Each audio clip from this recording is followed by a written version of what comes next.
हेरिराख आफ्नो विचारलाई, हेरिराख।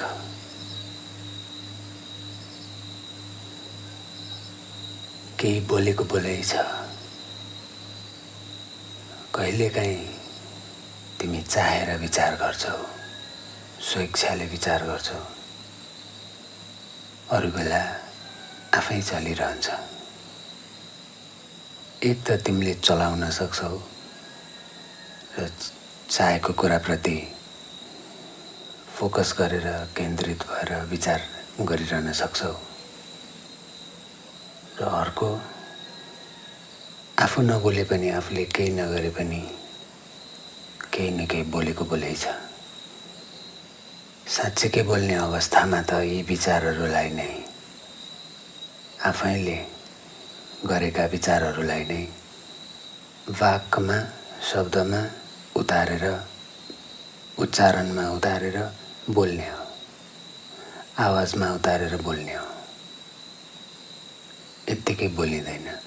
बोल्दा बोल्दै पनि भित्र सोच्ने क्रम एकदम जारी हुन्छ, र कम्युनिकेसन भनेकै सोच्ने क्रम र बोल्ने क्रमको दूरी घट्यो, लगभग नजिक नजिक आइपुग्यो।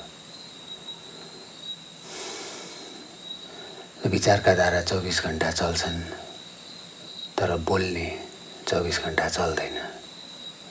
र स्वयंको इच्छाले भलिन्टरीली सोच्ने नै एक बोल्ने बेलामा, अर्को केही विचार आफैले गरिरहँदा, केहीको बारे सोचिरहँदा, कतै इनर्जीलाई डाइभर्ट गरिरहँदा। नत्र अधिकांश अवस्थामा यो स्वयं आफै बोलिरहन्छ, सोचलाई मान। जबदेखि यसले भाषा थाहा पायो, तबदेखि यो बोलेको बोलै छ।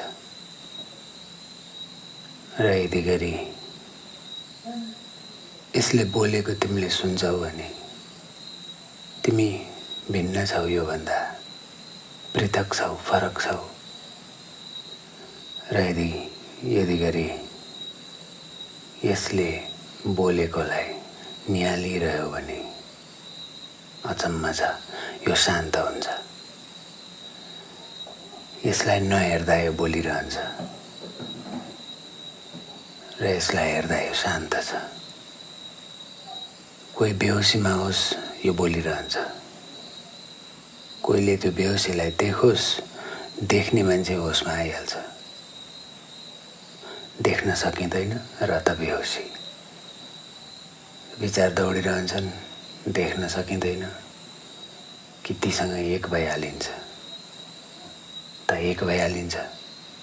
यो एक भइहालिएको देख्ने बित्तिकै फेरि पृथक छ, छुट्टै छ, त्योभन्दा भिन्न छ। र जसरी आँखाबाट आएका कुराहरू, आँखाबाट प्रवेश गरेका प्रकाशहरू, कानबाट प्रवेश गरेका आवाजहरू, छालाले स्पर्श गरेर थाहा पाएका, पत्ता लगाएका आफ्ना वरपरका संसार, यो नाकको वासनाले थाहा पाएर पत्ता लगाएको वरपरको संसार, र यी 5 इन्द्रिय, यी 5 द्वार, यिनले लिएर आउने सन्देश, आकृति, यिनले लिएर आउने छायाहरू, इमेजेसहरू, जे हामी अनुभव गर्छौँ जीवन भनेर, त्यसको अधिकांश समयमा यही मनमा उम्लिरहने विचारहरू र तीसँगको एकताले गर्दा अस्तित्वलाई जस्ताको त्यस्तै देख्न पाइँदैन, छुट्छ। कि जे जस्तो छ त्यस्तै रूपमा देख्न पाइँदैन, जो जस्तो छ त्यस्तै स्वीकार्न सकिँदैन, छुट्छ, चुक्छ, मौका गुम्छ, विलिन हुन्छ। र जति जति विलिन हुने बेला हुँदै आयो, त्यति त्यति डर हुँदै जान्छ। किनकि सदैव केही न केही यो बोलेको बोलै छ, तर किन बोलेको छ थाहा छैन। र यसबाट आत्तिएर र यो देखेर कि जीवनमा भिन्न भिन्न कुराहरू गरियो, तर केहीबाट पनि भरेन यो बोल्ने तत्त्व, केहीबाट पनि भरिएन। जे गर्दाखेरि पनि यो बोल्ने तत्त्व बोलिरह्यो, यो गर त्यो गर भनिरह्यो र मानिस गर्दै गयो र त्यो भित्रबाट बोल्नेले जे भन्छ त्यो गर्दै जान्छ र गर्नेलाई ठिकै गरेको छु, मेरो विचारले गरेको छु, मेरो सोचले गरेको छु जस्तो लाग्छ। तर त्यो बोल्ने चिज पृथक छ, किनकि तिमीले तिमीलाई देख्न सक्दैनौ, तिमीले तिमीलाई सुन्न पनि सक्दैनौ।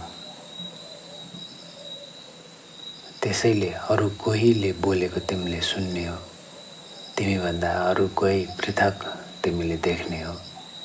त्यसैले विचारहरू तिम्रा होइनन्। तिमी तिम्रो स्वेच्छाले चुप्पो लागेर बस्दा भित्र चलिरहने कुराहरू तिम्रो होइनन्। यी यावत कुराहरू नाश हुन्, यो जगतको नाश हो। यो जगतले सञ्चालन गर्छन् ती कुराहरूलाई र ती कुराहरू छुट्छन्, यो जगतमै छुट्छन्।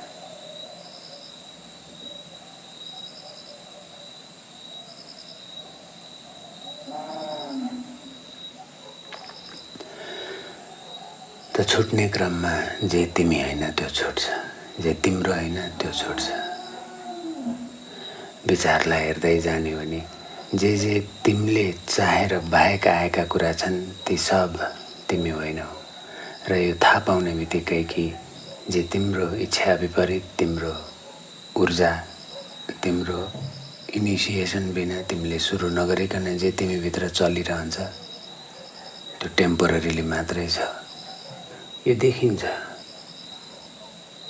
कि सबै चिज चलेको चलेछ, एक मात्र चलेको छैन र त्यतिखेर नै आफूलाई अनुभव गर्ने हो, देख्न सकिँदैन। जे देखिन्छ त्यो बाह्य तत्त्व नै हो, त्यो स्वयंभन्दा भिन्न कुरा नै हो। अनुभव जे हुन्छन् त्यो स्वयंसँगको एक हो र देखिनु बाह्य भए जस्तै यी दुई आँखाले देखेको पनि बाह्य हो, यी दुई कानले देखेको पनि बाह्य, नाकले देखेको पनि बाह्य, यी छालाले देखेको पनि बाह्य र जिब्राले देखेको पनि बाह्य भनेसँगै विचारले देखेको पनि बाह्य र हुँदा हुँदा यो तेस्रो आँखा भन्नेले देखेको पनि बाहिर नै हो। अनुभवमा जे आउँछ त्यो स्वयं देखेको छ बाहिर। त तिमी स्वयंमै छौ, तिमी शान्त नै छौ।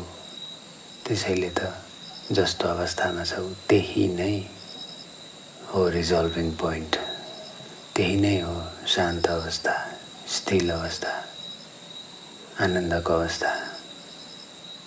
त्यही नै हो यो अस्तित्व, खोजेको पनि त्यही हो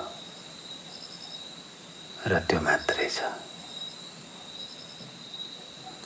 र शरीरमा त जसरी आँखाले देख्छ, जसरी आँखाले यो संसारको सेन्स लगाउँछ, जसरी हातले यो संसारको सेन्स लगाउँछ, यी पाँच इन्द्रियको प्रयोगले यो मले जसरी यो संसारको सेन्स लगाउँछ, यो मले त्यसै गरी नै, ठिक त्यसै गरी यो मनकै चलिरहने विचारहरूलाई हेर्छ र त्यो अनुसार पनि इन्फर्मेसन लिन्छ, त्यसलाई पनि ठिक त्यही रूपमा प्रयोग गर्छ जसरी यो पाँचवटा इन्द्रियलाई प्रयोग गर्यो र त्यसमा देखेका कुरालाई पनि सत्य मानिदिन्छ। त्यसैले दोहोरिरहने विचार आए पनि उसलाई सत्य लाग्न थाल्छ। तर जे यो म हो त्यो मात्रै तिमी हो।